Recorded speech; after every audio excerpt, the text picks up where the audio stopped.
اللہ پاک نے ولی کی علامتیں بیان کی ہیں۔ کیا بیان کیا ہے جی؟ یاد رکھ لیں، یہ جو کرامت ہے نا، کرامت کہ اس نے یہ کر دیا، اس نے یہ کر دیا، یہ علامت نہیں ہے ولی ہونے کی، یہ علامت نہیں۔ اگر بندہ ہوا کے اندر اڑ کے دکھا دے تو یہ ہوا میں اڑنا اس کی کرامت نہیں ہے، یہ ولی ہونے کی علامت نہیں ہے۔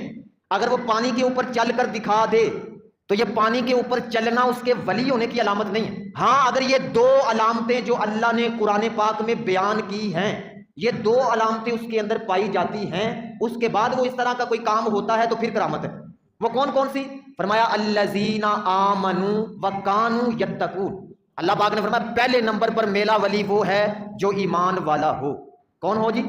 یہ پہلی شرط، پہلی علامت ایمان والا ہو۔ اور دوسرے نمبر پر فرمایا وکانوا یتقون، اور وہ پرہیزگار بھی ہو، وہ اللہ کے حکم دیے ہوئے کاموں کو کرنے والا ہو، اور جن کاموں سے اللہ نے منع کر دیا ہے ان سے بچنے والا بھی ہو۔ یہ نہیں ہے کہ وہ شریعت کی خلاف ورزی کرے، قرآن اور حدیث کی خلاف ورزی کرے، وہ اللہ کا ولی نہیں ہو سکتا۔ یہ بڑی بڑی گاڑیاں، بڑے بڑے جبے، بڑی گدی پہ بیٹھنا، یہ ولی ہونے کی علامت نہیں ہے۔ ولی ہونے کی علامت کیا ہے؟ دو نشانیاں یاد کر لیں۔ اللہ پاک نے فرمایا آمنوا وکانوا یتقون، فرمایا ایک علامت یہ ہے کہ وہ ایمان والے ہوں گے، اور دوسری علامت یہ ہے کہ وہ پرہیزگار ہوں گے۔ اگر یہ دو علامتیں پائی جاتی ہیں، اس کے بعد اگر کوئی خلاف عادت کام ہوتا ہے تو وہ کرامت ہے، پھر وہ کرامت ہے۔ اگر یہ دو علامتیں نہیں پائی جاتی پھر وہ ولی نہیں۔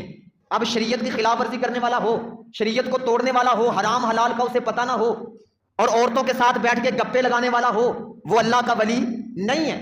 کیونکہ اللہ کے ولی کے لیے نشانی یہ ہے وَقَانُوا يَتَّقُونَ، ایمان بھی ہو، اور ایمان کے بعد وہ پرہیزگار بھی ہو، تقویٰ بھی اس کے اندر ہو، پھر وہ اللہ کا ولی ہے۔ اگر یہ علامتیں نہیں پائی جاتی، شریعت توڑ رہا ہے، اللہ کے احکاموں کو توڑ رہا ہے، وہ اللہ کا ولی نہیں ہے۔ اللہ کے ولی کے لیے ایمان شرط ہے اور شریعت کے مطابق چلنا شرط ہے۔ اگر یہ دو علامتیں، اور ایک علامت نبی کریم صلی اللہ علیہ وسلم نے بھی بیان کی، نبی کریم صلی اللہ علیہ وسلم نے فرمایا اللہ کا ولی وہ ہے جس کو دیکھنے سے اللہ یاد آ جائے، جس کو دیکھنے، اس کی زیارت ہو تو اللہ یاد آ جائے، اللہ یاد آ جائے۔ نبی کریم صلی اللہ علیہ وسلم نے فرمایا یہ اس کے ولی ہونے کی